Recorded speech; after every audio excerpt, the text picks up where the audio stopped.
안녕하세요 여러분, 아구킨 김지용입니다. 야심차게 시리즈물로 진행되고 있는 저희 병원은 어떤 환자가 오고 어떤 치료를 하는가, 이런 것들에 대해서 설명을 드리고 있는데요. 이제까지는 저희가 핵심으로 했던 어려운 케이스들이나 재미난 것들 좀 보여드렸고, 오늘은 이제 치과 치료의 꽃이라고 할 수 있죠. 치과에 오면은 누구나 한 번은 해봤던 치료, 신경치료 설명을 드려볼 겁니다. 사실은 치과라는 게 치료가 말이 어려워요, 그죠? 그래서 사람들이 와서 충치 치료는 뭐고, 신경 치료는 뭐고, 고철 치료는 뭐고, 일레이는 뭐고, 레진은 뭐고, 세라믹은 뭐 설명을 들어도 모르겠고 그렇잖아요. 그래서 간단하게 진행의 정도에 따라 치료가 나뉜다고 보시면 돼요. 피부에 대해서 비유를 하자면 피부가 나이가 들수록 점점 처지잖아요. 그래서 처음에 조금 처질 때는 집에서 그냥 간단한 팩 같은 걸 해도 좋고, 좀 더 처진다 이러면은 피부과 가서 레이저 시술을 받고, 더 처진다 안면 거상을 하고, 이런 식으로 순서가 딱 있잖아요. 치아도 마찬가지입니다. 충치가 아주 얕다 그러면은 그 충치만 파내고, 파낸 부분을 다시 메워줘야 됩니다. 긁어낸 부분은 치아가 노출이 되기 때문에 시리고 아파요. 그래서 치아와 비슷한 강도와 특성을 가진 재료들을 학자들이 수십 년 동안 찾아냈습니다. 요새는 제일 많이 쓰는 게 레진이라고 하는 재료예요. 레진이 여러분들이 아시는 그런 레진과 비슷합니다. 근데 그거를 의료적으로 좀 더 변형시킨 재료예요. 그래서 그런 레진으로 간단하게 떼우는 치료를 충치 치료를 하고, 부위가 좀 크다 이러면은 레진보다 조금 더 재료의 특성이 단단하고 정밀한 일레이라든지 크라운이라든지 이런 치료를 하게 됩니다. 그런 것들을 충치 치료의 영역으로 보고요. 일레이나 크라운 이런 것부터는 이제 보철 치료, 크기의 차이가 나는 거예요. 그렇고 높은 확률로 이런 보철 치료를 하게 되면은 충치가 그만큼 크다는 거잖아요. 충치를 많이 깎아내야겠죠.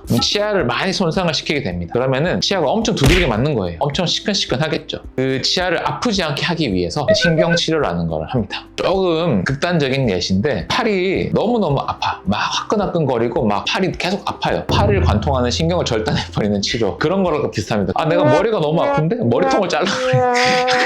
사실은 신경치료라는 게 충치가 너무 심하면은 치아마다 각각의 개별적인 신경이 있어요. 그래서 치아가 시리기도 하고, 머리카락 같은 게 끼면 알기도 하고, 뭘 씹을 때 느낌도 오고 한 거예요. 근데 충치가 깊어지면은 그런 것들을 관할하는 신경이 감염이 됩니다. 충치가 계속 파먹고 들어가서. 그래서 감염이 되게 되면은 그 신경은 통증을 유발합니다. 그래서 우리가 치통이라는 게 오죠. 그 신경을 못 쓰는 신경이 돼버리는 거예요. 그럼 어떻게 하느냐? 신경치료도 다양한 방법이 있지만 우리가 오늘 얘기할 거는 일반적인 어른들의 신경치료만 얘기하겠습니다. 이제 감염된 신경을 제거를 합니다. 제거를 하고 나면은 그 치아는 신경이 없는 상태가 되는 거예요. 대신에 통증은 없어지는 그런 상태가 되고, 그리고 신경에 있던 염증들을 다 긁어내고 나면은 거기가 빈 공간이 될 거 아니에요. 그 공간을 비게 놔두면은 그 공간 안으로 이물질이 낄 수도 있고, 이물질이 끼게 되면은 다이렉트로 또 충치가 생기는 거니까 그 공간을 치과에서 이제 개발한 다양한 통증을 없애주고 치아의 기능을 회복하고 치아를 보존할 수 있는 유일한 방법, 그런 게 신경치료라고 보시면 됩니다. 치아를 살리기 위한 가장 마지막 치료 중에 하나다.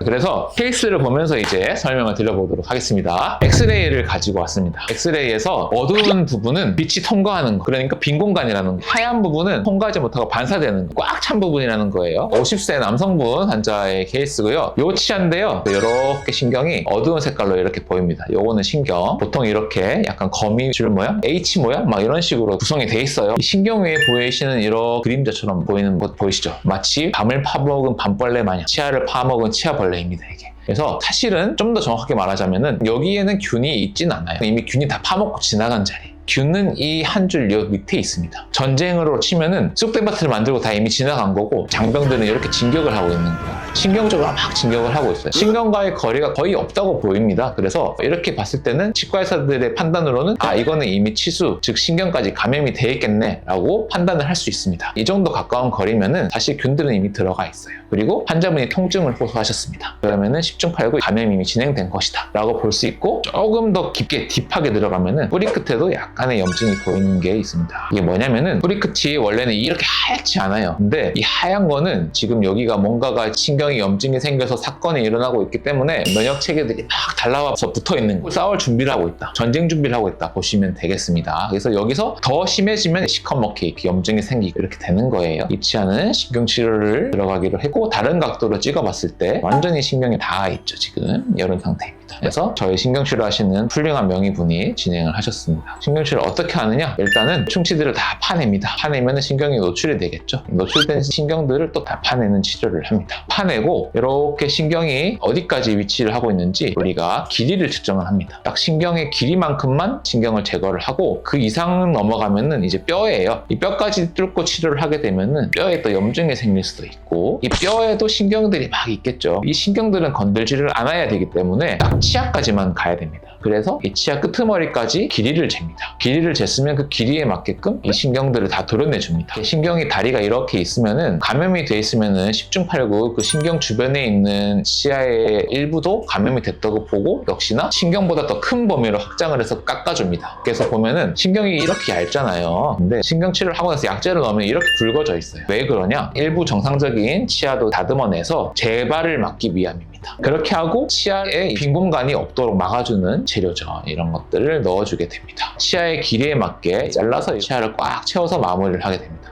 이렇게 되면 신경치료가 마무리가 되는 거예요. 신경치료는 결국 신경을 없애버리는 치료예요? 그렇죠. 신경치료라는 게 표현을 조금 자극적으로 하자면은 신경사망술 이렇게 되겠네요. 하지만 이제 신경을 꼭 제거한다고 해서 치아가 손상이 막 급격하게 가는 건 아니고 치과에서 가지고 있는 신경을 대체하는 재료들을 넣음으로 해서 치아의 수명을 연장하고자 하는 논리에서 보면은 신경을 제거하는 것 자체도 치아에 대한 치료인 거죠. 그래서 신경치료라고 명명을 합니다. 근데 신경치료 한 번으로 안 끝나잖아요. 그러면 맨날 아프고 주사도 맨날 맞아야 되고 이러면 빼버리는 게 낫지 않을까요? 치과 의사들끼리 단톡방에도 보면은 요새 덤핑 치과라고 하죠. 사무장 치과들이 가격을 엄청나게 싸게 해서 임플란트를 하는 데가 많아요. 그런 데들은 신경 치료하는 것보다 비용이 싸요. 그래서 야 치과 타이어보다 싸다 막 이런 거 있잖아요. 그런 것처럼 야 임플란트 신경 치료보다 싸다. 하지만 그래도 썩어도 내 치아를 쓰시는 게 저는 더 좋다고 생각을 해요. 결국에는 치아라는 영역은 한번 건들기 시작하면 계속 건드려야 되거든요. 그러니까 최대한 치료를 연명하는 게 중요합니다. 무슨 말이냐? 내가 신경치료를 10살에 할 거를 12살에 하면 좀 더 쓸 수 있는 거고 임플란트를 20살에 할 거를 30살에 하면 그만큼 더 늦춰지는 거고 이런 식으로 해서 죽을 때까지 써야 되는 거예요.